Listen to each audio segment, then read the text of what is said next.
New poll numbers give presumptive Democratic nominee Joe Biden a lead in North Carolina and Georgia. They are states that voted Republican in the last two presidential elections. Our CBS News Battleground Tracker puts Biden 4 points ahead of President Trump in North Carolina and 1 point ahead in Georgia, where it will likely be a tight race again. Biden is unlikely to announce his vice presidential pick this week, but he is expected to narrow that list down. CBS News political correspondent Ed O'Keefe joins us with more on all of this. Ed, we mentioned North Carolina and Georgia, but I want to talk about Texas here for a minute. You have some new reporting on this. This is a big organized play by the Biden campaign in Texas. Certainly bigger than usual, Jeff. Yes, good morning. You know, a Democrat hasn't won Texas since 1976 when fellow Southerner Jimmy Carter did it. But in this case, the Biden campaign has seen enough over the summer to suggest that they have a real shot at that state's 38 electoral votes. They're putting a team in place to try to win the state. Again, that's still a big if. It is a challenge, obviously. Part of this could just be tactical in hopes of having the Trump campaign and Republicans spend more money in Texas and divert that money away from other battleground states. But the way the Biden team now sees it, they consider Texas a battleground alongside North Carolina, Georgia, Michigan, Pennsylvania, Wisconsin, Arizona, all those other places in play. How much impact does the VP pick have in these battleground states?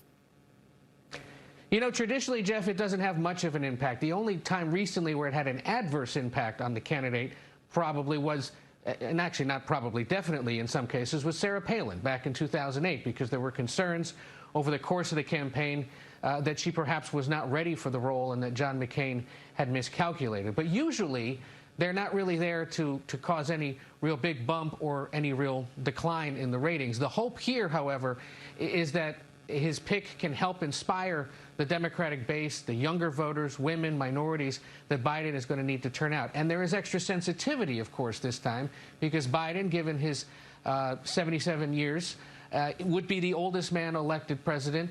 Conceivably, he has not committed necessarily to running for a second term. So whoever he picks could, in essence, be put in place to succeed him or to run in 2024 should he take a pass. So a lot more sensitivity and interest in this, and of course the fact that he has vowed to pick a woman. Joe Biden first said it was going to happen this week. That's now been moved back until next week, correct?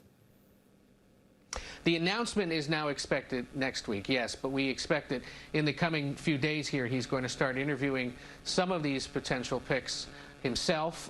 We don't know if that's going to be in person, at a social distance, or whether it's going to be over Zoom.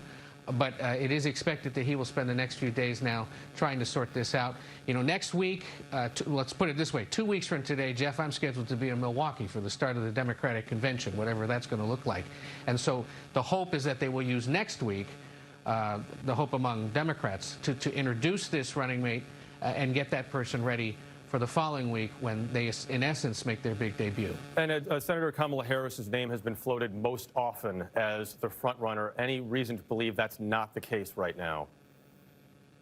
No, she definitely remains in the mix as far as we can tell. One of the more better known, battle-tested picks on that list, given that she ran herself for president, of course, last year, has been elected statewide in the nation's largest state, California.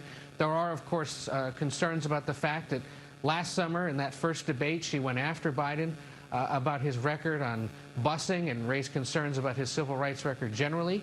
Both say that they've reconciled since then, that they can see beyond that.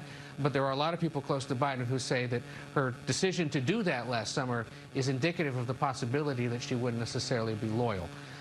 Beyond her, of course, you're looking at people like Elizabeth Warren, his former rival, the Obama National Security Advisor Susan Rice, and a host of other lawmakers and governors, lesser known, but who have seen their profiles rise over the last several weeks as they've been mentioned.